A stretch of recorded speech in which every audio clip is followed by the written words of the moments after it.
مدينة فاروق الطبية عناية طبية متميزة. Merhaba, ben Doktor Ertuğrul Yaltı, genel cerrahi uzmanıyım. 2 sene önce İstanbul Acıbadem Hastane gruplarından buraya geldim.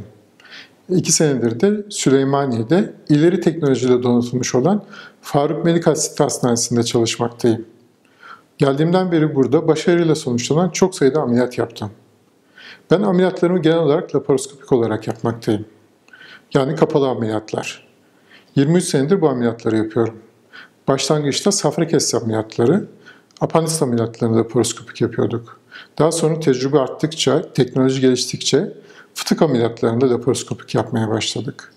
Daha sonra yaklaşık 10-12 senedir ileri düzey laparoskopik ameliyatlar yapıyorum.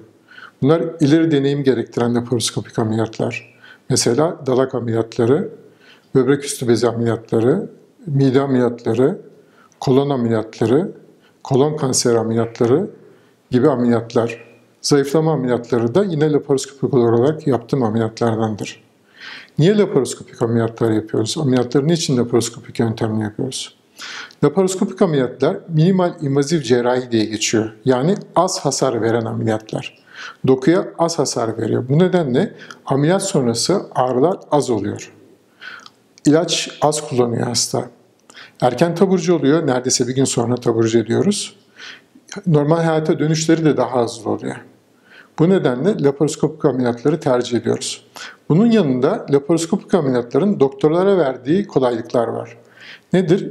Biz ameliyatı yaparken küçük bir delikten teleskop içeriye gönderiyoruz. Ve yaklaşamayacağımız kadar yakın olarak dokuya yaklaşıyoruz. Göremeyeceğimiz yerleri görüyoruz. Ve burayı 8-10 kere büyütüyoruz. Yani anatomi çok büyüyor. Ve bu nedenle de her yeri rahatlıkla görüp ameliyat edebiliyoruz. Yaklaşık olarak dediğim gibi 10-12 senedir ileri düzey laparoskopik ameliyatları yapıyorum. Burada da Faruk Medikal City Hastanesi'nde de son derece ileri düzeyde teknik cihazlarımız var. Laparoskopik ameliyatlar, diğer ameliyatlar konusunda. Avrupa standartlarında çalışıyoruz burada. Anestezi ekibimiz olsun, yoğun bakım ekibimiz olsun. Onların destekleriyle kısa zamanda çok büyük ameliyatlar yapmaya başladık ve hepsi de başarıyla sonuçlanıyor. Yaklaşık bir senedir bu ameliyatlar için insanlar artık yurt dışına gitmiyor. Biz burada Faruk Medikal City Hastanesi'nde bu ameliyatları başarıyla gerçekleştirebiliyoruz. Dediğim gibi Faruk Medikal City Hastanesi ileri derecede donanımla donatılmış lüks bir hastane, Avrupa standartlarında. Herhangi bir sağlık sorununuz olduğunda size yardımcı olmaya hazırız.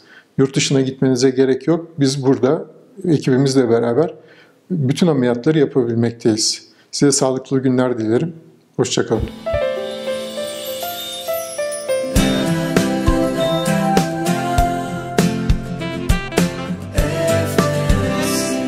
مدينة فاروق الطبية عناية طبية متميزة.